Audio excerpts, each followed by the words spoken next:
Budget ഇന്ന് ജനപ്രിയ പ്രഖ്യാപനങ്ങൾ ഉറ്റുനോക്കുകയാണ് രാജ്യം. സാമ്പത്തിക വളർച്ചയ്ക്ക് അക്കം കൂട്ടുന്ന നടപടികൾക്ക് സാധ്യതയുണ്ട്. വിവരങ്ങളുമായി കെ.സി. ഉണ്ണികൃഷ്ണൻ ചെയ്യുന്നുണ്ട്. ഉണ്ണികൃഷ്ണൻ, മൂന്നാം മോദി സർക്കാരിന്റെ രണ്ടാം ബജറ്റാണ് ഇന്ന് അവതരിപ്പിക്കുന്നത്. എന്തൊക്കെ പ്രഖ്യാപനങ്ങൾ ഉണ്ടാകും, ജനപ്രിയ പ്രഖ്യാപനങ്ങൾ ഉണ്ടാകുമോ എന്നൊക്കെ ഉറ്റുനോക്കുകയാണ് രാജ്യം. കൂടുതൽ വിശദാംശങ്ങൾ എങ്ങനെയാണ്? അതിരാ രാവിലെ 11 മണിക്ക് ധനമന്ത്രി നിർമ്മല സീതാരാമൻ ബജറ്റ് അവതരിപ്പിക്കും. എന്തായാലും വലിയ പ്രഖ്യാപനങ്ങളെല്ലാം തന്നെ ഈ ബജറ്റിന് ഉണ്ടാകുമെന്നാണ് പ്രതീക്ഷിക്കുന്നത്. മൂന്നാം മോദി സർക്കാരിന്റെ രണ്ടാമത്തെ സമ്പൂർണ്ണ ബജറ്റാണ് നിർമ്മല സീതാരാമൻ അവതരിപ്പിക്കുന്ന 8ാമത് സമ്പൂർണ്ണ ബജറ്റ് എന്നാണ് നമുക്ക് ഈ ബജറ്റിനെ വിശേഷിപ്പിക്കാൻ കഴിയുന്നത്.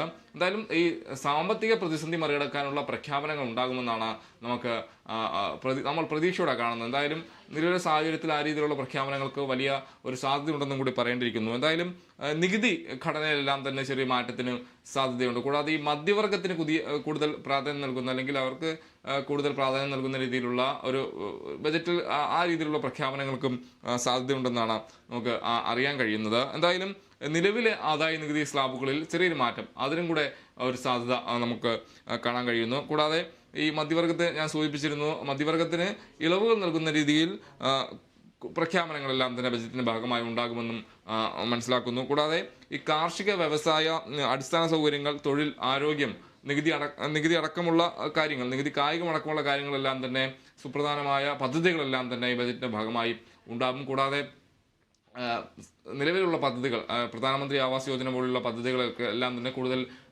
ഫണ്ട് വകയിരുത്തുക, അങ്ങനെ ആ രീതിയിൽ കൂടുതൽ കേന്ദ്ര പദ്ധതികൾ പ്രോത്സാഹിപ്പിക്കുന്ന രീതിയിലുള്ള പ്രഖ്യാപനങ്ങൾക്കും സാധ്യതയുണ്ട്. കൂടാതെ ഈ റെയിൽ ബജറ്റുമായി ബന്ധപ്പെട്ട് കൂടുതൽ പദ്ധതികൾ, കൂടുതൽ ട്രെയിനുകൾ അനുവദിക്കാനുള്ള സാധ്യത വിവിധ സംസ്ഥാനങ്ങൾക്കെല്ലാം തന്നെ ആ രീതിയിൽ കൂടുതൽ പങ്കാളിത്തം, വിവിധ സംസ്ഥാനങ്ങൾക്ക് കൂടി പങ്കാളിത്തം നൽകിക്കൊണ്ട് തന്നെ പുതിയ പദ്ധതികൾ ആവിഷ്കരിക്കുക, അത്തരത്തിലുള്ള പ്രഖ്യാപനങ്ങളും കൂടി ഈ ബജറ്റിൽ ഉണ്ടാകുമെന്നാണ് പ്രതീക്ഷിക്കുന്നത്. എന്തായാലും ബജറ്റിൽ വലിയ പ്രതീക്ഷയോടെയാണ്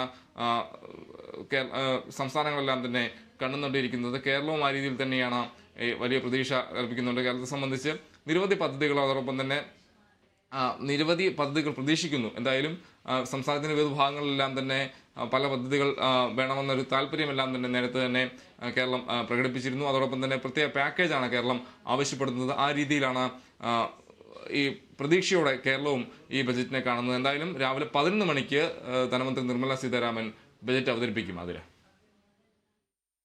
ശരി ഉണ്ണികൃഷ്ണൻ, മൂന്നാം മോദി സർക്കാരിന്റെ രണ്ടാം ബജറ്റ് പ്രഖ്യാപനമാണ് ഇന്ന്. ധനമന്ത്രി നിർമ്മല സീതാരാമനാണ് ബജറ്റ് അവതരിപ്പിക്കുന്നത്.